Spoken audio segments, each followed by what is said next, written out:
upa. Cando terminemos de cortala, levas á adega, e na adega písase, antes facíase cos pés, agora xa hai máquinas estrujadoras, que antes era máis, o traballo era bastante máis duro. Agora xa todo é máis levadeiro. Cantos kilos de uva pode chegar a recoller o millor nun ano? Ao menos, pois, un ano como este, que é un ano novo, colleremos sobre 2.500, 3.000 kilos. Si, todo é para consumo propio, o que pasa que un ano como este, como sobra, pois ou se regala ou se vende, moitas veces vende a xente que furancha, que cho compra.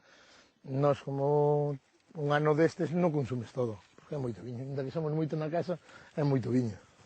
Ahora, con todo isto, chegará a adega, písase, fermentase durante 7, 8 días, 5 días, dependendo das calidades tamén do viño. Se nos tintos fermentámoslo hasta que termina a fermentación, nos blancos dámoslle 3, 4 días, e despois a segunda fermentación xa fai o líquido solo no barril.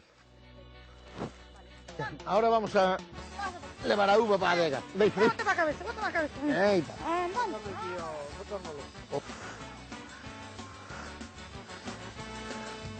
Ahora mesmo estamos metendo o billón para sacar o líquido que ten do viño que está fermentado. Ves? Aí tes o corchuito. Fai falta unha vinga para se pescar. Dalle un golpe.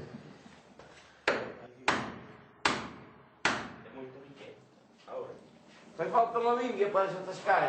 De aquí se pasa a unha cuba, antes tamén eran de madeira, agora nos usamos a aceiro porque é máis limpio, máis...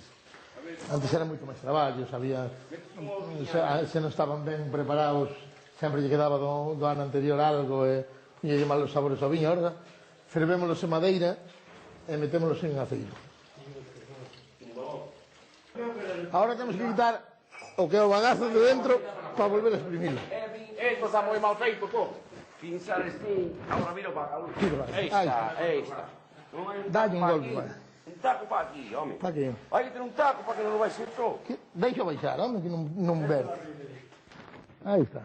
Ahora botas o bagazo que queda, co zumo que queda, que ten o bagazo dentro, botamos a lagareta. E despois, cando teñamos, prendes a lagareta e sale un 20% do líquido que estaba metido dentro do bagazo. Vamos. Os da baixo que máis ou menos igual, non? Agora, a presión. No, e ten que ir a nivel esto. A pasta, tú. Os vendo como están facendo isto. Aquí os maiores. Miren, queres facer isto? Eu sí. Queres aprender, non? Ahora volvemos a colocar o barril e empeza o proceso de novo. Esa aí para ti,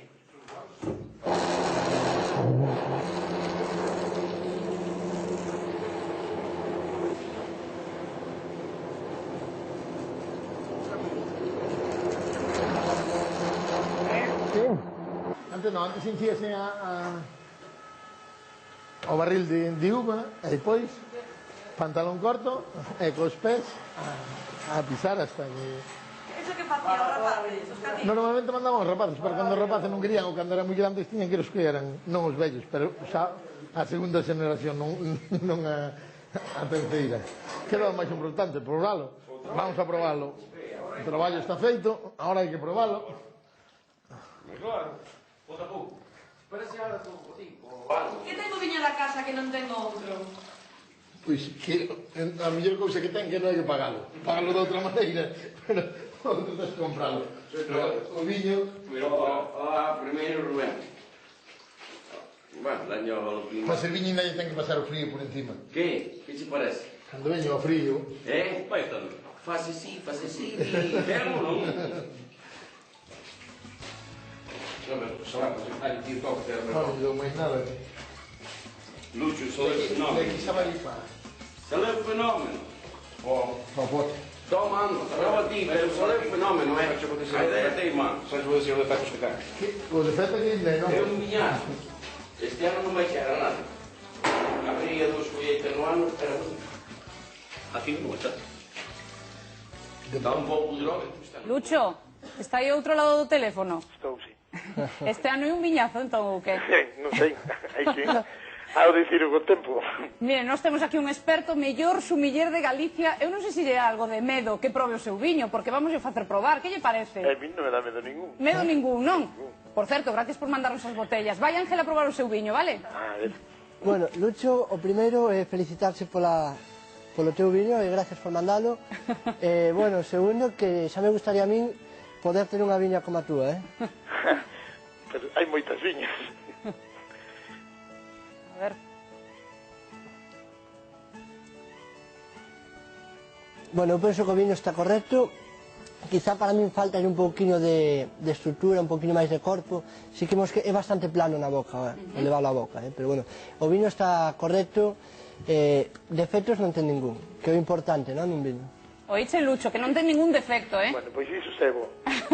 Pois nada, gracias por deixarnos compartir un día de vendima contigo. Moi ben. Veña, moitas grazas, e gracias polo viño tamén, A vos.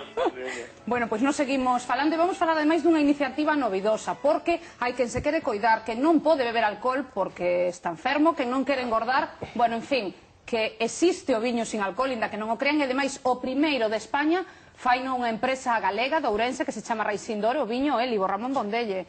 Existe o viño sin alcohol ou isto é como diríamos, como pan sin sal, por exemplo? Existe.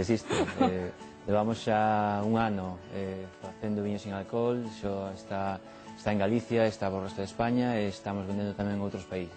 O viño sin alcohol xa é unha realidade. En Galicia nós facemos viño sin alcohol a partir de mezclas con algún auga de albariño, algo de loureira, facemos tamén tintos con mezclas de tempranillo, con algún caso tamén con algo de mencía. Que hai viño sin alcohol e de variedades. E non é mosto, hai que deixalo moi claro, non é mosto, é viño, que se somete a un proceso, non? Nós, en realidade, compramos viños acabados, e logo, unha vez que facemos unha mezcla, unha mestura de diferentes viños, hasta ter un produto aromático con bo color e bo aroma, desalcoholizamos. É dicir, que partimos dun viño o que se quita o alcohol. Por lo tanto, pasou unha fermentación, desapareceron os azúcares, apareceu o alcohol, e logo con unha máquina que incrementa a presión e temperatura suavemente, retira o alcohol. Queda todo o que tiña o viño, excepto o alcohol. O sea, que non perde cualidades, por así decirlo. Podrános axudar Ángel. Sí, podrános axudar Ángel. Perde ou non perde? Algo sí que perde. Algo perde. Non nos imos enganar, non. Pero bueno, eu penso que isto nun futuro estará a orde do día e encontraremos este tipo de viños en todos os restaurantes. Francisco, haberá un albariño sin alcohol no futuro? Quen sabe, porque vostedes sempre están innovando. Bueno, eu farei aquí co amigo e lle direi que me ten que dar a receta esa para facelo sin alcohol. Eu son dos que digo, oye, a mí me ten dito moito que por cada litro de viño que meta na bodega debo de usar 5 litros de agua. Pero non para botar o viño, aunque non está prohibido botar de agua ao viño. Pensar que non está prohibido botar agua ao viño. O único que está prohibido no mercado, por las autoridades e tal, é vender a agua por viño. Eso outro non. Pero si se pode chegar a eso, e a comercialización dese viño pode ser boa e pode ter unha saída importante, mellor quen sabe o que se pode facer. O certo, Ramón, é que si que é bo para xente, eso que decíamos antes, pois que non poda beber, ou que queira coller o coche, ou que non queira engordar, ou que pola súa saúde, non? Exacto, hai unha serie de características do viño sin alcohol que o fan adecuado e beneficioso para persoas embarazadas, xente que está tomando medicamentos, tamén a xente que ten que conducir. Aparte diso, é moi agradable en boca, acompañando unha carne, no caso do tinto, ou acompañando calquer pescado, carnes blancas, no caso do blanco, é realmente agradable en boca e sustituye perfectamente a outras bebidas refrescantes.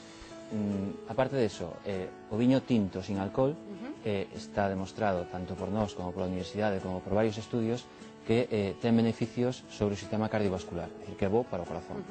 Pois Ramón, Francisco, Ángel, moitísimas gracias por estar aquí falando de viño esta tarde e como temos aí o Olivo, agora entre todos, cando non nos vexan probámonos, que vos parece? Moi ben. Gracias a todos.